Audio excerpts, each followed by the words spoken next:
มั่นแก้ปัญหาหนี้สินและสร้างโอกาสทางการเงินให้ประชาชนโดยได้จัดกลุ่มกองทุนหมู่บ้านทั่วประเทศออกเป็น3สีได้แก่สีเขียวสีเหลืองและสีแดงมีเป้าหมายสำคัญคือการฟื้นฟูกองทุนกลุ่มสีแดงซึ่งเป็นกลุ่มที่เคยมีปัญหาด้านการบริหารจัดการให้กลับมามีวินัยทางการเงินและสามารถดำเนินงานได้อย่างปกติอีกครั้งโดยในระยะสั้นลดภาระค่าใช้จ่ายและแก้หนี้อย่างเร่งด่วนโดยการจัดสรรงบประมาณ 4,452 ล้านบาทให้กองทุนหมู่บ้านและชุมชนเมืองกว่า 79,610 กองทุนเพื่อให้ประชาชนเข้าถึงแหล่งเงินทุนในระบบที่เป็นธรรมและต้นทุนต่ำจะได้มีเงินทุนประกอบอาชีพสร้างรายได้ให้ครอบครัวซึ่งรัฐบาลจะเติมทุนให้กองทุนตามจริงแบบขั้นบันไดตั้งแต่ 30,000 ถึง 150,000 บาทเพื่อชดเชยส่วนที่กองทุนลดดอกเบี้ยให้สมาชิกสูงสุด50%จะช่วยให้สมาชิกประหยัดค่าใช้จ่ายมีเงินหมุนเวียนกลับไปใช้จ่ายในพื้นที่มากขึ้นและผลักดันให้กองทุนหมู่บ้านกลายเป็นแหล่งเงินหมุนเวียนสำคัญนำไปสู่การยกระดับเป็นสถาบันการเงินชุมชนในอนาคตส่วนเป้าหมายระยะยาวคือการผลักดันกองทุนหมู่บ้านให้ยกระดับเป็นสถาบันการเงินชุมชนเพื่อแก้ปัญหาหนี้นอกระบบได้อย่างมีประสิทธิภาพและยั่งยืนกระทรวงพาณิชย์พอใจผลสำเร็จในการเปิดเวทีเชื่อมโยงผู้ประกอบการธุรกิจจากทั่วโลกสร้างโอกาสทางการค้าผลักดันผลผลิตการเกษตรของไทยสู่ตลาดสากลนายเอกฉัตร ศรีตะวรรัตน์รองปลัดกระทรวงพาณิชย์กล่าวว่ากระทรวงพาณิชย์เปิดงานไทยทาเปียก้าเน็กซัส 2026 มันสำปะหลังไทยเชื่อมความเชื่อมั่นสู่สากลซึ่งกรมการค้าต่างประเทศจัดขึ้นเพื่อเป็นเวทีระดับสากลในการสร้างโอกาสทางการค้าและยกระดับศักยภาพผู้ประกอบการไทยผ่านการเชื่อมโยงเครือข่ายทางธุรกิจกับผู้ประกอบการและผู้นำเข้าสินค้าผลผลิตทางการเกษตรจากทั่วโลกโดยเฉพาะมันสำปะหลังซึ่งกระทรวงพาณิชย์ต้องการผลักดันให้สินค้ามันสำปะหลังเป็นผลิตภัณฑ์มูลค่าสูงและเชื่อว่าจะสร้างมูลค่าทางเศรษฐกิจไม่ต่ำกว่า 2,600 ล้านบาทด้านนางอารดาเฟื่องทองอธิบดีกรมการค้าต่างประเทศกล่าวว่าโลกการค้ายุคใหม่ให้ความสำคัญกับมาตรฐานความโปร่งใสและความรับผิดชอบต่อสิ่งแวดล้อมกรมจึงมุ่งขับเคลื่อนการพัฒนาอุตสาหกรรมมันสำปะหลังไทยภายใต้แนวคิดต่อยอดคุณค่าสู่อนาคตที่ยั่งยืนผ่าน3เสาหลักได้แก่คุณภาพนำความเชื่อมั่นหนุนและนวัตกรรมขับเคลื่อนทั้งนี้แม้การส่งออกจะได้รับผลกระทบจากข้อจำกัดด้านปริมาณผลผลิตและการแข่งขันด้านราคาแต่คาดว่าแนวโน้มช่วงครึ่งปีหลังจะทยอยปรับตัวดีขึ้นตามอุปสงค์ของตลาดคู่ค้าและการเร่งส่งเสริมการตลาดเชิงรุกอย่างต่อเนื่องจังหวัดนราธิวาสยกระดับความปลอดภัยพื้นที่ประสานยุทธการนราธิวาสพิฆาตยาเสพติดสร้างความปลอดภัยแก่ประชาชนนายบุญช่วยหอมยามเย็นผู้ว่าราชการจังหวัดนราธิวาสเดินหน้าขับเคลื่อนมาตรการรักษาความสงบเรียบร้อยอย่างเข้มข้นสนองนโยบายในอนุทินชาญวีรกูลนายกรัฐมนตรีและรัฐมนตรีว่าการกระทรวงมหาดไทยนำฝ่ายปกครองตำรวจทหารบูรณาการทำงานร่วมกันเป็นทีมจังหวัดนราธิวาสการทำงานครั้งนี้เน้นการเชื่อมโยงข้อมูลแบบวันดาต้า1พื้นที่1ข้อมูล1ทีมปฏิบัติการเพื่อวิเคราะห์และระบุพื้นที่เสี่ยงค้นหาเครือข่ายเป้าหมายและเส้นทางเฝ้าระวังทั้งในเขตเมืองชุมชนชนบทและพื้นที่แนวชายแดนติดประเทศมาเลเซียพร้อมยกระดับความเข้มข้นเพิ่มจุดตรวจด่านตรวจสิ่งผิดกฎหมายควบคู่การลาดตระเวนแนวชายแดนและเชื่อมโยงเข้ากับยุทธการนราธิวาสพิฆาตยาเสพติดเพื่อกวาดล้างผู้ค้าเครือข่ายลำเลียงและแหล่งพักพิงยาเสพติดไม่ให้แพร่ระบาดสู่หมู่บ้านและเยาวชนโดยสามารถแจ้งเบาะแสยาเสพติดและสิ่งผิดกฎหมายได้ที่สายด่วน1341ตลอด24ชั่วโมงวิราภัทรเพชรสูตรสวท.สุไหงโกลกจังหวัดนราธิวาสรายงานรู้ปิดรู้ใช้ร่วมใจประหยัดพลังงานจบข่าวยุทธพรบานเย็นอ่านรับฟังข่าวครั้งต่อไปเวลา 10 นาฬิกาครับติดตามข่าวที่นำเสนอไปแล้วได้ที่ www.thainews.prd.go.th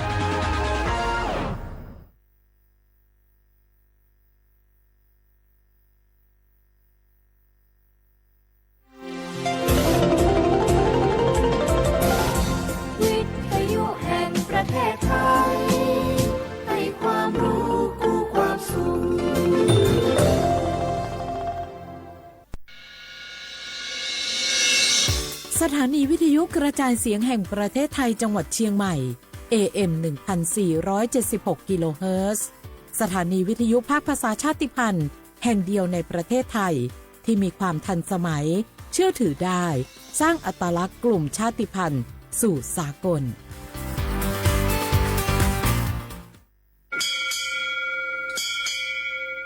โอโบดะจ้า โอเวอร์ชอปเปอร์ เหมอซุงคา คว้าคว้า ย้อซง โอดูธรรมา สถานีวิทยุภาษาชาติพันธุ์แห่งเดียวในประเทศไทย ทันสมัยเชื่อถือได้ แล้วพบกันที่ สวทเชียงใหม่ AM 1476 กิโลเฮิรตซ์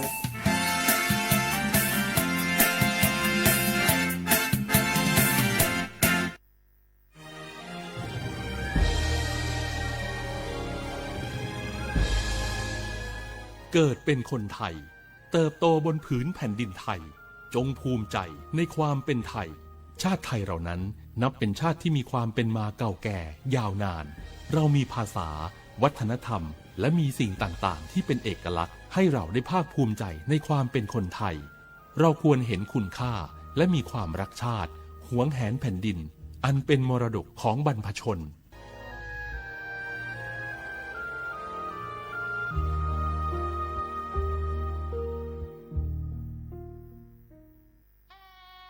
คืน11 มิถุนาฟ้าร่ำไห้ประชาไทยวิปโยคโศกทวินกราบพระบาทอำลาน้ำตารินน้อมใจจินรำลึกพระกรุณาธิคุณน้อมสำนึกในพระกรุณาธิคุณข้าพระพุทธเจ้าคณะผู้บริหารข้าราชการและเจ้าหน้าที่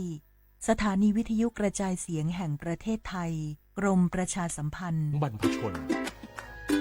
เท่าเทียมยุติธรรมเสมอภาคว่างหัวชื่นลัว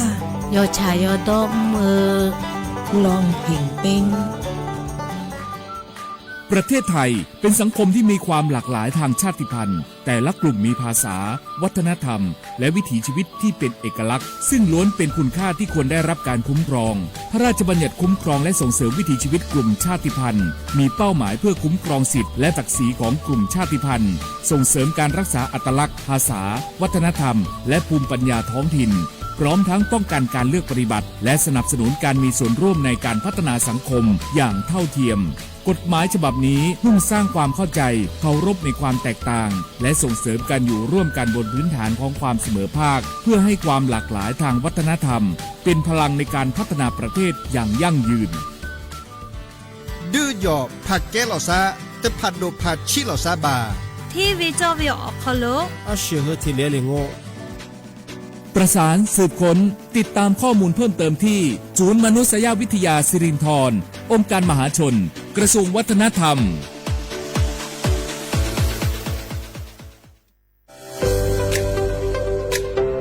พระราชบัญญัติคุ้มครองและส่งเสริมวิถีชีวิตกลุ่มชาติพันธุ์เป็นกฎหมายที่จัดทำขึ้นเพื่อสร้างหลักประกันให้กลุ่มชาติพันธุ์ในประเทศไทยได้รับการคุ้มครองสิทธิเสรีภาพและศักดิ์ศรีความเป็นมนุษย์อย่างเท่าเทียมกับประชาชนทุกคน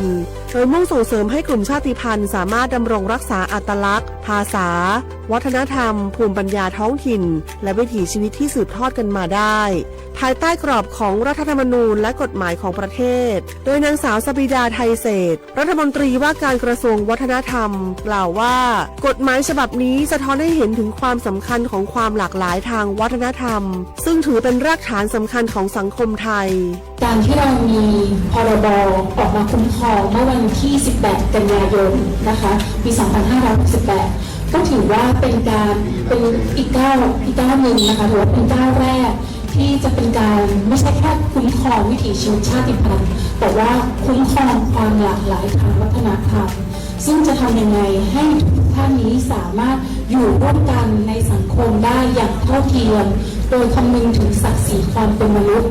ก็ถือว่าจะมีอีกหนึ่งเครื่องมือในการที่จะปกป้องสิทธิต่างๆและทำให้ทุกท่านนั้นสามารถเข้าถึงสิทธิขั้นพื้นฐานประเทศไทยเป็นสังคมที่ประกอบด้วยประชาชนจากหลากหลายกลุ่มชาติพันธุ์เช่นกะเหรี่ยงม้งลาหูลีซูอาคาและอีกหลายกลุ่มที่มีประวัติศาสตร์ภาษาและวัฒนธรรมเป็นเอกลักษณ์ในอดีตกลุ่มชาติพันธุ์จำนวนไม่น้อยประสบปัญหาการเข้าถึงสิทธิขั้นพื้นฐานการเลือกปฏิบัติหรือข้อจำกัดในการดำรงวิถีชีวิตดั้งเดิมกฎหมายฉบับนี้จึงมีเป้าหมายในการสร้างกลไกที่ช่วยลดความเหลื่อมล้ำส่งเสริมการมีส่วน วนร่วม และเปิดโอกาสให้กลุ่มชาติพันธุ์มีบทบาทในการกำหนดแนวทางการพัฒนาที่สอดคล้องกับบริบทของตนเองสาระสำคัญของพระราชบัญญัติประกอบด้วยการคุ้มครองสิทธิของกลุ่มชาติพันธุ์ในการรักษาและสืบทอดภาษาประเพณีศิลปะวัฒนธรรมความเชื่อและภูมิปัญญาท้องถิ่นการส่งเสริมการศึกษาที่คำนึงถึงอัตลักษณ์ทางวัฒนธรรม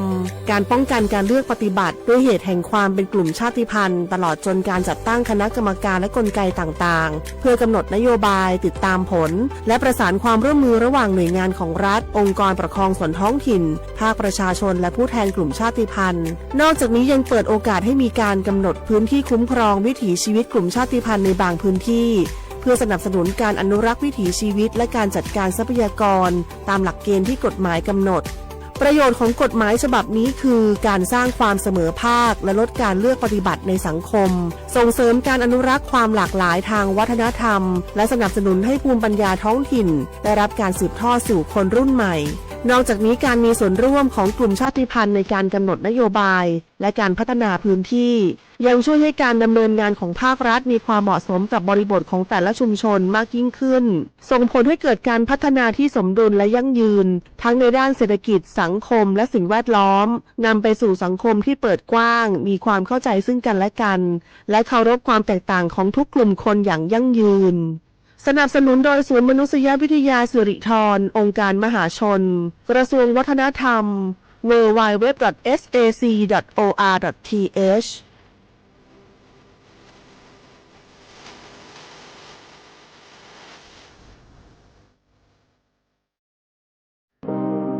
ร่วมเป็นเจ้าภาพงานระดับโลกจัดขึ้นในประเทศไทยการประชุมสภาผู้ว่าการกองทุนการเงินระหว่างประเทศและกลุ่มธนาคารโลก 12-18 ตุลาคมณศูนย์การประชุมแห่งชาติสิริกิติ์ด้วยแนวคิดโลกทัศน์ใหม่ของไทยเพิ่มศักยภาพคนสร้างภูมิคุ้มกันในโลกที่ท้าทายมาร่วมเป็นส่วนหนึ่งของการประชุมครั้งประวัติศาสตร์เพื่อปรับตัวสู่อนาคตร่วมกันอย่างมั่นคงเมื่อโชคชะตากำหนดให้หญิงผู้บริสุทธิ์กำเนิดขึ้นจากปฐมบทแห่งความรักอันยิ่งใหญ่การพลัดพรากการต่อสู้และบทพิสูจน์ความจริงร่วมสัมผัสเรื่องราวแห่งความรักความเสียสละและการแสดงอันวิจิตรงดงามของมหากาพย์รามเกียรติ์ในการแสดงโขนมูลนิธิส่งเสริมศิลปาชีพตอนสีดาในวันที่ 5 พฤศจิกายนถึง 10 ธันวาคมนี้ณศูนย์วัฒนธรรมแห่งประเทศไทยเปิดจองบัตรแล้ววันนี้ที่ไทยทิกเก็ตเมเจอร์สถานีวิทยุกระจายเสียงแห่งประเทศไทยจังหวัดเชียงใหม่กรมประชาสัมพันธ์ประกาศรับสมัครบุคคลเป็นลูกจ้างเหมาบริการตำแหน่งพนักงานกระจายเสียงภาษาเมียนจำนวน1 อัตราเพื่อเป็นตัวแทนนำข่าวสารร่วมพัฒนาคุณภาพชีวิตชาวเมียนและเผยแพร่วัฒนธรรมท้องถิ่นให้เป็นที่รู้จักผู้สนใจยื่นใบสมัครด้วยตนเองได้ที่งานธุรการสถานีวิทยุกระจายเสียงแห่งประเทศไทยจังหวัดเชียงใหม่ตำบลช้างคลานอำเภอเมืองจังหวัดเชียงใหม่ตั้งแต่บัดนี้เป็นต้นไปสอบถามข้อมูลเพิ่มเติมได้ที่ 053-276-068 ในวันและเวลาราชการมังลิวเอาเก่งเศร้าก็โอเพื่อเลือดสัวบาดทองเลือดในบาดตาห้างอเลือดแต่ยาลอซาต่อปูเลือดดับบาคาดอตาชาบานี้ก็ในบาเกตามาเจอขอบโลเลอร์ปะชุเกไม่ได้เมบาอาพัวลีอาหมัวป่าอาเปือแวปามาเจอไม่ได้เมบาตัลลอและยาลอซาก็บาช่วยตาเกและขี้เหนียวต่อปูจัดทอเลตนีคอเลสิญญาลอเลตาฮากุฮากออุทอนิลอตัลลอและช่วยตาเคเมเวดาหน่วยบริการในระบบหลักประกันสุขภาพแห่งชาติสำนักงานสาธารณสุขจังหวัดสำนักงานหลักประกันสุขภาพแห่งชาติเขต 1-13 ศูนย์คุ้มครองสิทธิบัตรทองตามมาตรา 50 วงเล็บ 5 สายด่วน 1330 กด 0 ตลอด 24 ชั่วโมง สปสช เขต 1 เชียงใหม่ 053-285-355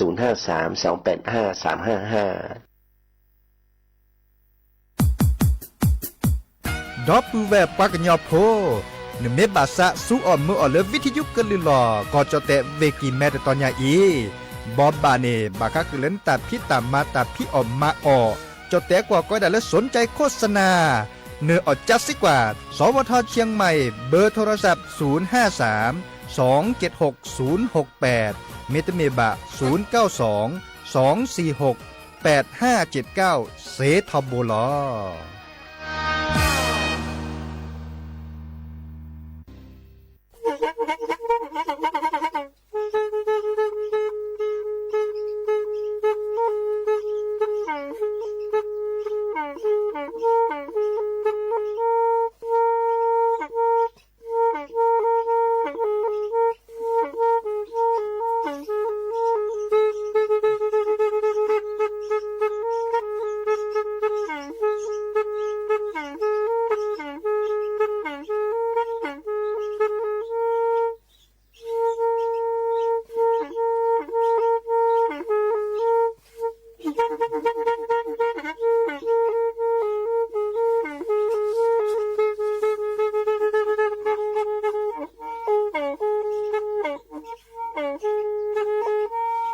แพอี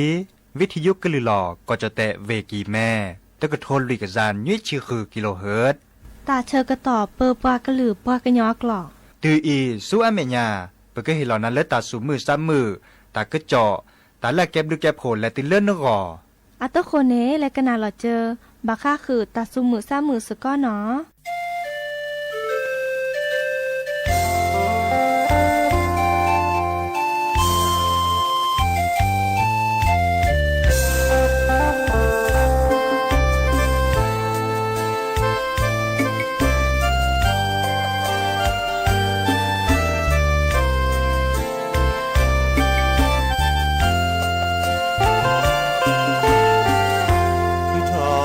โจแกเอปะคือที่ทอเปคือลอคือตามาแลเลโซเบสาบาพอลุเชคาลอเปคออาพอกแลเลก็คอโชโมท้อแม่ที่ลอคือทอเปโจแกเอปะแปลนี่ทอเปคือเปบาหาคือตามาแลเปหาเวมองจะคือเลเวกีแม่ตามานาเตอพาแลเปบากมาดีอาแกรอจะบอบูทอเลมือก็หาโตโมทอบาเกเลเปโมเปปาโตโมทอเดโมมอเสกอกอกา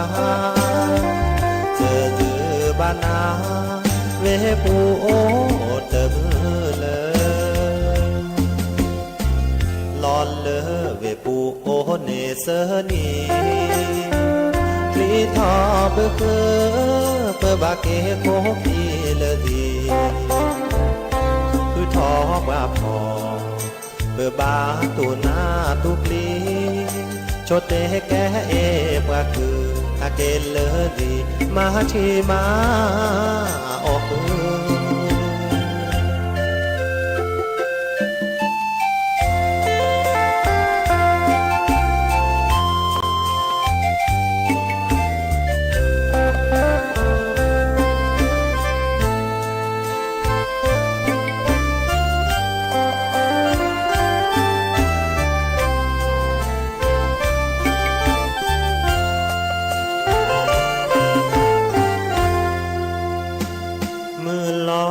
บอ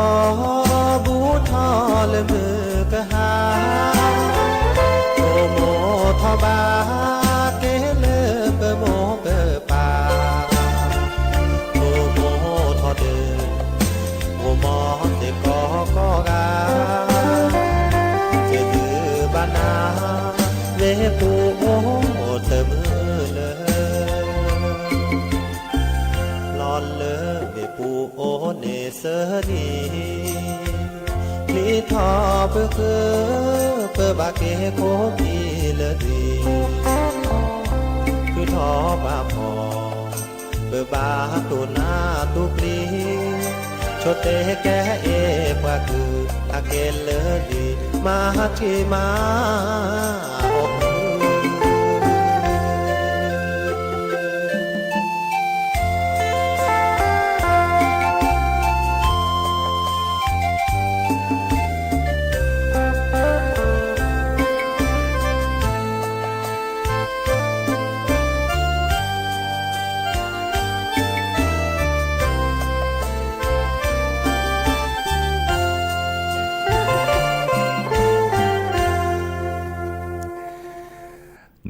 อมบิโชเปอร์ดอปือแหวมือกาพาติพือพีโรมอสเกาะปราดกนาตาโพปกว่าดอตาโพสวทเชียงใหม่ AM ตุกโทนลุยกซานยุ้ยชิคือกิโลเฮิรตซ์สำนักงานประชาสัมพันธ์ที่3กรมประชาสัมพันธ์นอตุกลซาดยา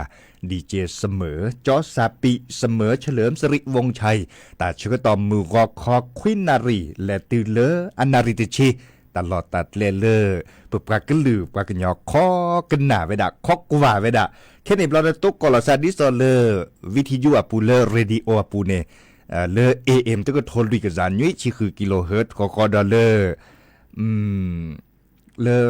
ออนไลน์เนาะออนไลน์ดิโซเล Facebook กับปูเมเก TikTok กับปูเมเกเนาะเนตากาเลเฮตุกลซาเดยาเดเฮริเฮบาลอซาเซเนาะเฮกวาดอกึเตอนะเกตบานนมีบาสิโลนกึคีทอเดเฮริเฮบาลอซาตัวโจลอซารัตถีรัมมอเซเจเนาะตับดูโดมาตาตนิยาอีหมื่นยุ้ยนี่เนอันนั้นก็เกวันหยุดราชการเนาะเดติบดูลากาเดก็อุบิโอซามอบาชาเจอเฮตุกอดอปูเวดีละล้อละเนาะตุกอดอปูเวซีโซโดดินาโคเนเฮริเฮบาลอซาเซเนาะตาสวีเลจะแปลคือดอปูแหวมุขขอเดเมวดาเลปือพอแหวพบาสักกันหนานี่หรอเคยโดกันหนาได้แปลคือหนาที่ขอจอบขออัตตาเฮฟวีกันหนาบาก็คือเลือตาเฮฟวีเดจอบขอตาเฮฟวีประมากกว่าเลบาก็คือแต่เมจอบขอว่าจะเนี่ยจอบตาโอตาเซอัตตาเฮฟวีเนี่ยได้เสียมาเล่นได้จ้ะนี่ดิซอเลก็น่าเลยจอบขอแต่เฮวีเดลอซักกันยอดมาเนาะหามันหลมมาแล้วแต่รอลคุลเวปูรอโอเนเซนี่กว่าเตามูเดติชอตอนแรกซะนอมีบ่าวิถอดเถวิถอหมอกไก่เนาะเกลสิเกลคอจอบขอแต่เฮวีบาชาแต่เฮวีเดกาเนี่ยอัตลอกกันหรอซะบ่าเนาะบารกาเนี่ยตบาเนี่ยตอเกทอสิเทนยอกะกีบารกาแกสิเทลีตบาเนี่ยตอเกกิปับขอนยอกะกีเอาเลปราสัวเมื่อเต่ามูดนอเจเตอร์มีบางก็คือปะตาเฮฟวีเนเมเจเนาะคิดมีบางก็คือเลปราสัวเมื่อปักขนลูกโคเปลเนาะดิซอเลกระสัวเต่ามูดิเลจะแลเลเกิดแลเวดาแลเรตปานี่เนาะเดตาตนิญาอิสลากินแบ่งรัฐบาลก็เปิดถอนหมอหวยหมอจอบขอตาเฮฟวีบาร์บาคือเกทอกันนั้นเลยเจาะตาอุตาเซอัตาเฮฟวีเป็นตัวบาจิบะเนาะโอเคสลากกินแบ่งรัฐบาลเนี่ยเกตาพิตามมาเลยปัดโดปับกาอัตาเนาะดิสลามมาเวดาแล้วบาริบาเลที่กว่าตามลอพิกะเนาะบาชาตาเศรษฐภัยเนี่ยอัตบาญญอบะดับปูแหวปะเปหวยจันนี่เนาะอัตบาญอบะไม่บาในปะเกตหอบปะตาอุตาเซไม่บาญญอเนี่ยตึกการในเกตหอบปะตาอุตาเซพาสิลิเกตหอเศรษฐพาสิลิบาชาดิสอปเตงนันในตาวีเนาะบากาตาปีเวดาตาบานเนี่ยโตจิเนาะดินาโคนี่เดเฮเรบ้านเนาะตาการเลิกข้อกว่าสลากกินแบ่งรัฐบาลแต่เนี่ยก็เปิดถอดที่แหละที่จะแหละข้อกันหนาสก็แค่มาหาเลคุณนารีเนาะคุณนารีจะเกิดแฮกเกตก่อนดับปูแวดจะเกิดเกบอบบากขึ้นนะแต่สวีเลอจอบขอแต่เฮฟวีวีลี่แลกีดอกกว่าเลอแต่สวีและแฮปปี้ดอซอดเลอเกมมือขี้เนาะเกมมือขี้อะไรอุตสวีแล้วล็อกวีเละ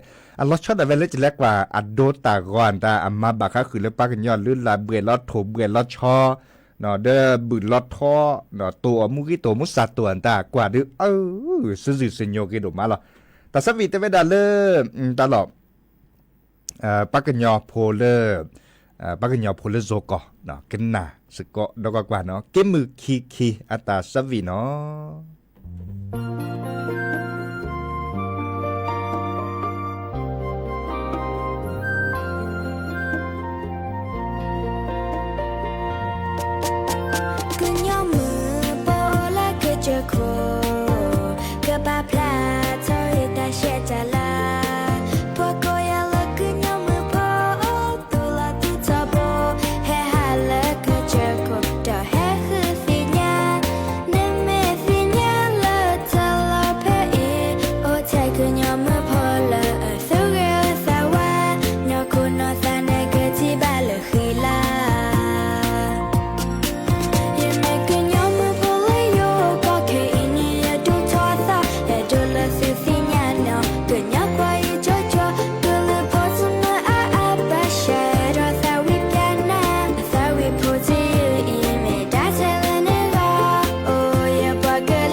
cái tờ li nó tà sa vị lơ cái mừ đề bri à tà sa vị đó จักว่าโดตากอม่วนตาลอเอลอกวีเรเลปปากะลือปากะยอนดิซอเลเฮเตสิญากุนาทบนเมทีเลปากะยอเตถอตากอมุตะสุมุซามุตะสวิซาเชปลาพลาลอเวดาเลโซเชียลมีเดียปูดิซอ Facebook อ่ะปูเมเก TikTok อ่ะปูเมเกเดแลกว่าดอสิเนาะ YouTube อ่ะปูจักว่าปากะยอเคเนตะกุบักกุเซเดโอเวดาอามีอาจาจิอเนาะเดมือยุ่ยนี่ตากระจอดเลยบักก็คือปัดดูว่าปราตาพี่ตามานตาเดตนี่ก็เทกต่อผ่าดิซอลตนี่เตกุนาบาบาชาให้ก็เทกต่อเลยตาสุมือซ้ำมือตาสวีซาเชอแกหล่อซากมอสก้อนตาซื้อหล่อซักเว้ก็เกิดที่จากเขาเล่นดับเบิลแวร์ให้ตัวโดดตัวโจบกะเนาะอีคาเด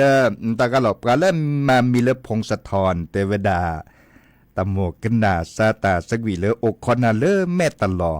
โอคอนาแม่ตลอเนี่ยอุเวดาตบลื้อละกันเนี่ยแค่ขอจะก็แปลเก้มือ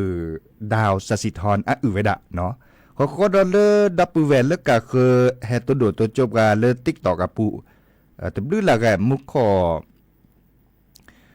เวรกามาตาเลวิบอกก็จีเนาะพิชยาพรเดียวกันนี่เฮปุระเดเฮกิบาลาซาเกอีกาเตเวดาอัพลาตเกก็บอกว่าอินเทอร์เน็ตบุกเลือเนาะเจอไลฟ์สดแบบว่าอินเทอร์เน็ตจะเมื่ออินเทอร์เน็ตอัตปอดชูแบบนี้เนี่ยเนาะวิสัชจูเจเขาก็ดอลเลอร์ปลาเลมาเฟติ๊กต็อกมีเลรักได้เสมอแต่เวลามุขจูก็มึนนี่เนาะบางกระจับกับมุขจูจะเวกิแมเนี่ยอัตปอดจูบ่ะเนาะจูเจแต่มีแล้วแต่จูบ่ะมันจะจูดุดโดบ่ะเนาะเด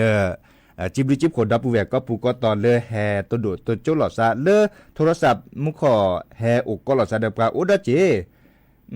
Facebook อ่ะปูเดเต็ดทีอัปเปิดถอนนอกการดิเจบอกอักว่าดอกการรัดหล่ะมันจะเลอัตเตเกวลอตะกตัวบ่ะเนาะแต่เวลามันกระตุกแต่คันเนียอับบากาเลจะโทรศัพท์ดาเวกะเนาะวิซาจูแลกิดอลเลตาสวีเลดับปูแวคือโดกันหนานี่เนาะแต่เวลาแต่ละโอคอนาเลเมตลอเนาะโอคอนาเลเมตลอเกมือดาวสสิธรอัตตาสกวีเนาะ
เจหา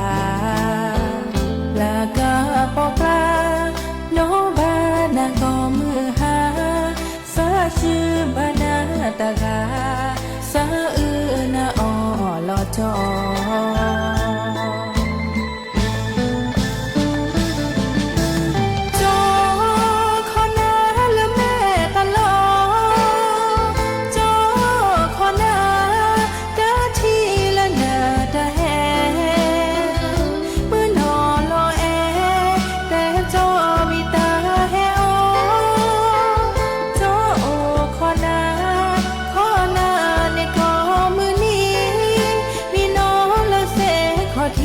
เจ้าโอขอนาและแม่ตลอ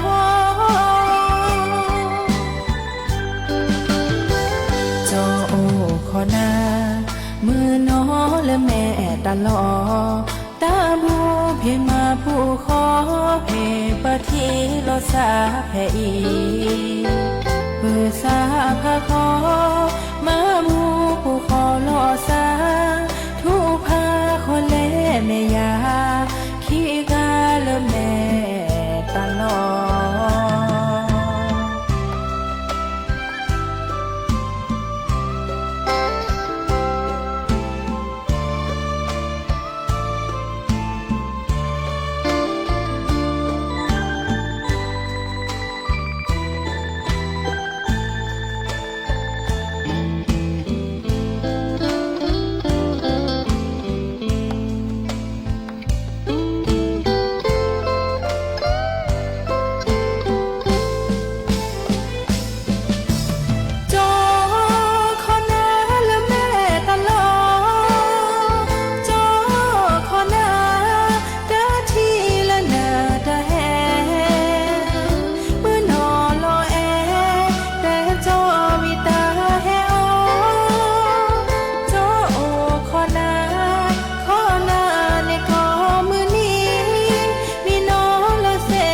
ที่เจ้า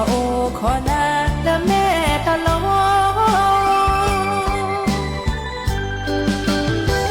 เจ้าขอนามือน้อและแม่ตลอตาบูเพมาผู้ขอเพปะทีโลสาแพอีเปิดสาพาคอมามูผู้ขอโลสาทุกพาคนเล่แม่ยาขี้กาและแม่ตลอพอตาผู้ดามามูผู้ขอโลสาเนปาดีเอโลสาเนโอ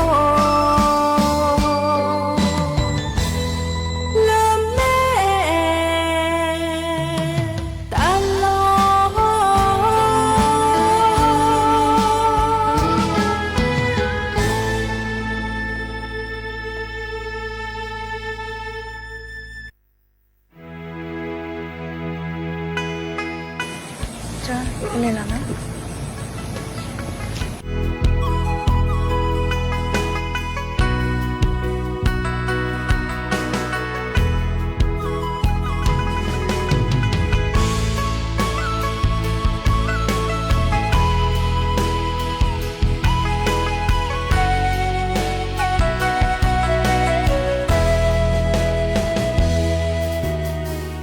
คนน่าเลิกเว้ก็บอกขอทีลอดูเยดาดอนาเพนีที่ไม่มือก็ไม่มือนี่เฮกีก็ที่ลอตาเลิกเว้ก็บอกขอทีคนน่าเลิกน้องเธออยากขอทีก็สิได้ปาติดาก็ดูเพนีเจอนี่นาไม่แยกิถึงเพนีก็ที่โลตาแล้วก็หยอกก็ตูลีที่ไม่มือก็ไม่มือนี่ดีมือแหกิก็ให้อุคนน่าเลิกกวยก็บอกขอทีถ้าลองพูดแล้วเพื่อให้โลกาเพนีเลิกกันยอก็ก็ดูนี่อุคนน่าเพนี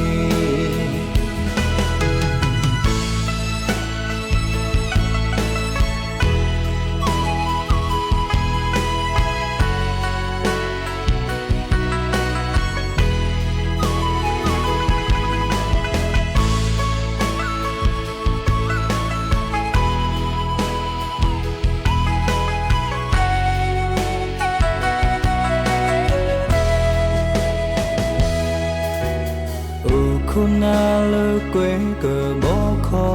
ทีลอดูเยดาดอนาเพนีที่ไม่มือก็ไม่มือนี่เฮกี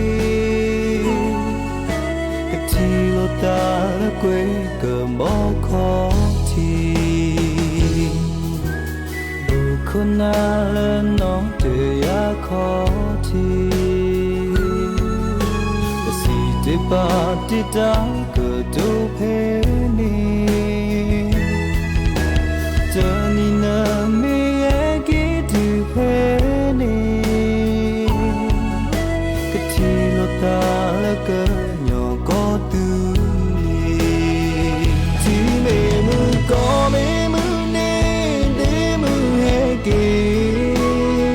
สอก็ให้อุคนน่าเลยกวยก็บอกขอทีตาลอพูลอเบฮีลอตาเพนีแล้วก็ยอก็ก็ดูนีอุคนน่าเพนีที่ไม่มือก็ไม่มือเนเดมือให้กิสอก็ให้อุคนน่าเลยกวยก็บอกขอทีตาลอพูลอเบฮีลอตาเพนีแล้วก็ยอก็ก็ดูนีอุคนน่าเพนีแล้วก็ยอก็ก็ดูนีอุคนน่าเพนี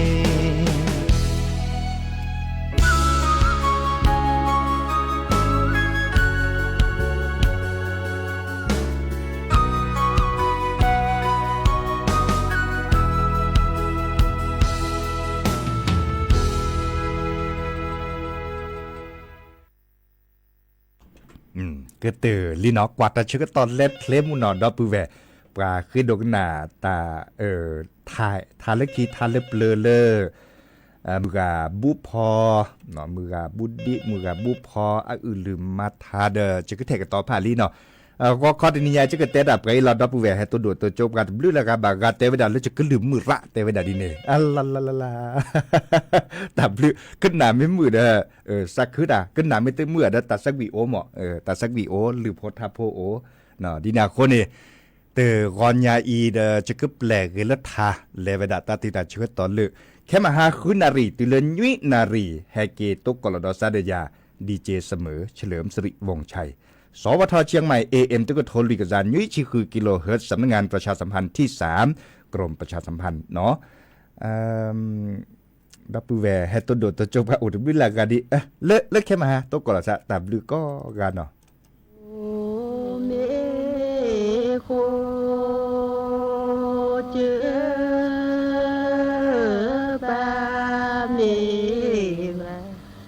เจอปาเมวาออกเกิดจากเจอบามู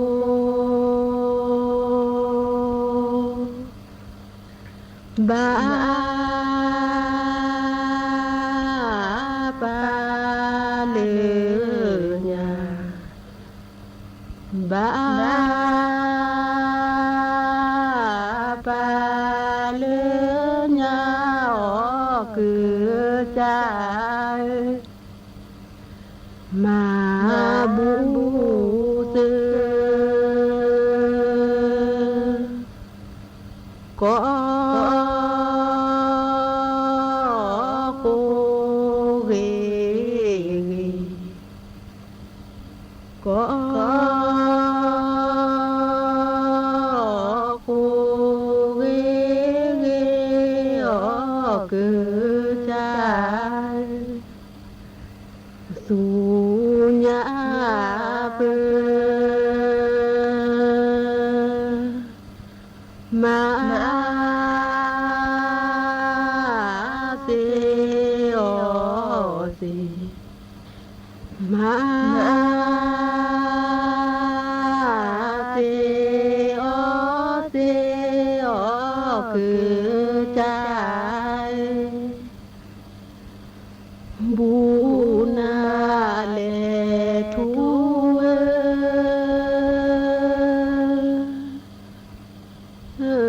บานาเวเกอซายโมโคตู โลซาเฮโลโลซาเฮโลกือจาทีลอ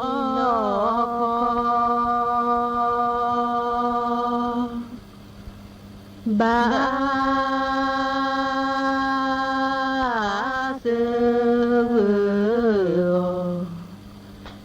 บาสือคือใจมาบูสือก็โคกีก็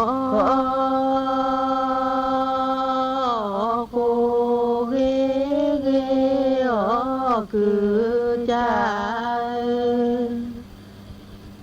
สุญญาเป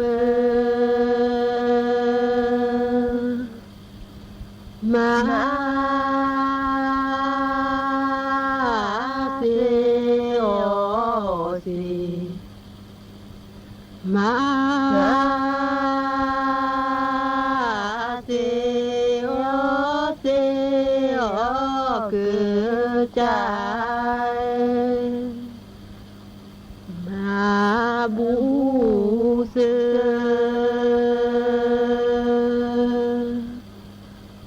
ก็โคกลมก็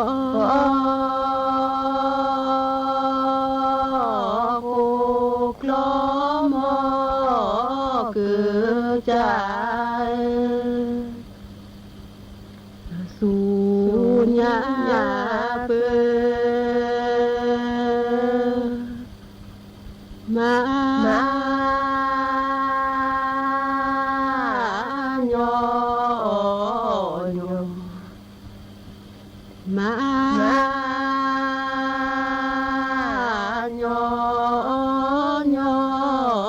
คือใจมาบูสือก็โคกีก็โคกีคือใจสุญญาเป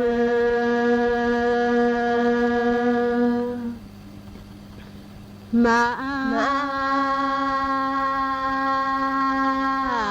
เสียสิมาเสียคือใจมาบู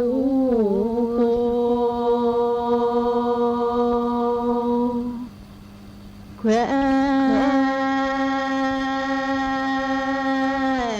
โคขอทีแคว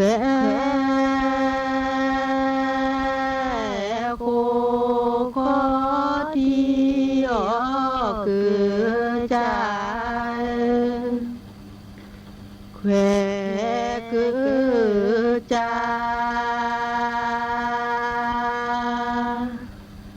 วา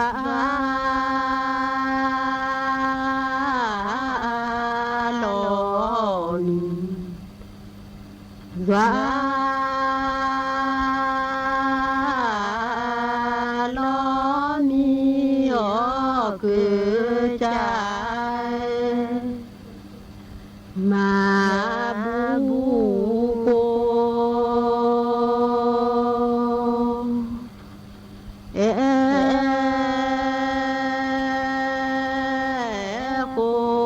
โค เกวเกวเอโกเกวเกวออคือจาโกอาซาเสคือลีเสคือลีออคือจาโทโพเน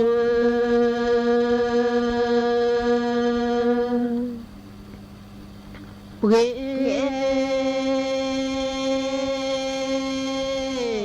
จีโจจาเป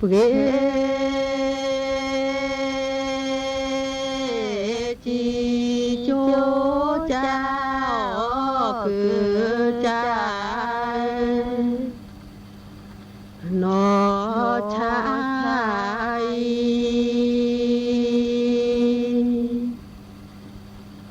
เลคือจาเล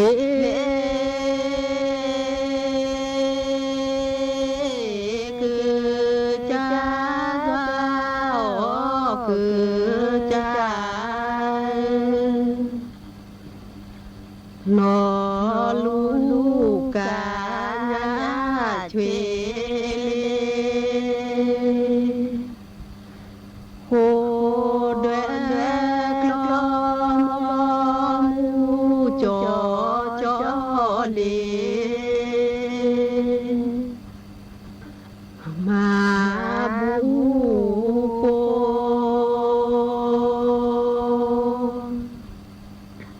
เลื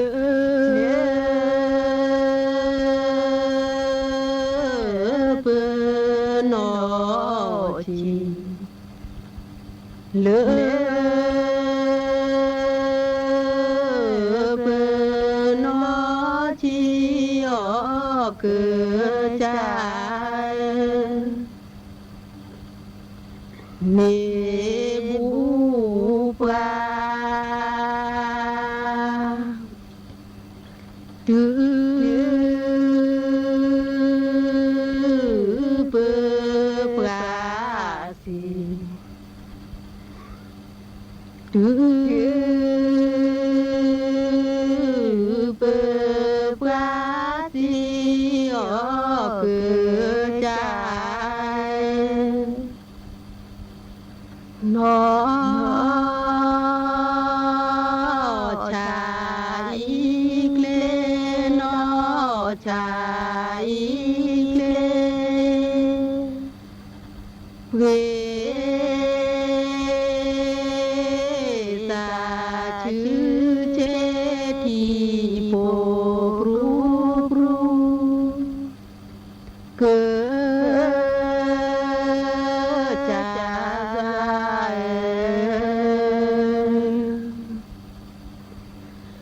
ซาซีซา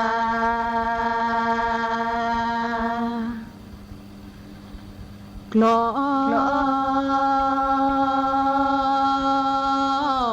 นอคลือดีกลอ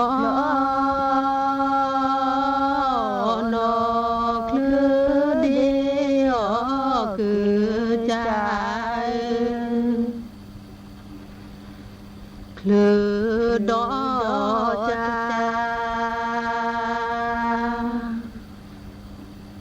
ซาโควิเกซาโควิเกออคือจาด้วยคือบาปา เลือกลอมอเกิดจากเกลอเจอบัวมาบูโก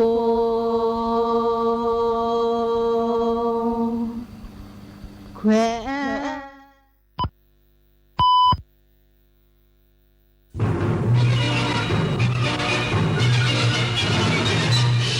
สถานีวิทยุกระจายเสียงแห่งประเทศไทยและเครือข่ายทั่วประเทศเสนอข่าวต้นชั่วโมง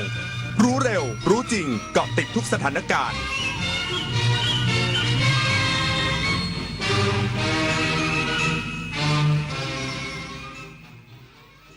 รับฟังข่าวต้นชั่วโมง 10 นาฬิกากับยุทธพรบานเย็นครับกระทรวงทรัพยากรธรรมชาติและสิ่งแวดล้อมระดมกำลังชุดปฏิบัติการพิเศษดับไฟป่าเข้าสนับสนุนปฏิบัติการดับไฟไหม้ป่าพรุควรเครงอีกสักครู่กลับมาติดตามรายละเอียดครับเหมันมาเยือนสะเทือนจิตสุดจะคิดวิปโยคโศกสุดแสนน้ำตาไทยไหลหลั่งไปทั่วแดนสะอื้นแม้นระงมกันทั่วเมืองพระผู้สถิตในใจไทยตราบนิรันดร์น้อมสำนึกในพระมหากรุณาธิคุณเป็นล้นพ้นอันหาที่สุดมิได้ข้าพระพุทธเจ้าคณะผู้บริหารข้าราชการและเจ้าหน้าที่สถานีวิทยุกระจายเสียงแห่งประเทศไทยกรมประชาสัมพันธ์เจ๊ดูดิทริปกระบี่3 วัน 2 คืนสวยมากราคาแค่นี้เองผมโอนเงินมัดจำให้เขาไปแล้วเนี่ยไหวปะเพจไหนเนี่ยโอ้โหนี่มันเพจปลอมชัดๆดูดิยอดไลค์หลักร้อยแต่คนเม้นสนใจเป็นพันปลอมอะไรเจ๊เขาส่งบัตรประชาชนมาให้ดูด้วยนะสมัยนี้เขาก็ขโมยรูปบัตรคนอื่นมาทั้งนั้นแหละไหนลองทักไปเขียนเลขจองดิอ้าวมันขึ้นว่าไม่สามารถส่งข้อความได้อะจะโอนจองทริปเช็คชื่อบัญชีกับเว็บก่อนเสมอไม่งั้นจะได้เที่ยวทริปแบบนี้แหละไหนๆมาเช็คผู้สูงวัยในบ้านเราหน่อยสิว่ารู้ทันมิจฉาชีพแค่ไหนได้เลยเช็คมาถ้ามีคนชวนลงทุนผลตอบแทนสูงได้กำไรงามยิ่งได้กำไรเกินจริงยิ่งไม่เชื่อหรอกแล้วถ้ามีเสียงเหมือนลูกหลานโทรมาเร่งให้โอนเงินด่วนล่ะยายก็วางสายแล้วก็โทรกลับหาลูกหลานก่อนให้แน่ใจส่วนคนที่อ้างว่าเคลมสินค้าขอรหัส OTP หรือให้โอนเงินยายไม่เชื่อบล็อกทันทีบล็อกถึงจะสูงวัยแต่ไม่เชื่อใครง่ายๆนะเมื่ออายุมากขึ้นเรื่องเล็กๆอาจทำให้ใจเราเหนื่อยล้าได้บางวันก็เครียดนอนไม่หลับใจไม่ค่อยสงบเพียงหยุดหายใจเข้ารู้ตัวหายใจออกอย่างผ่อนคลายฝึกสติวันละนิดช่วยให้ใจสงบลดความเครียด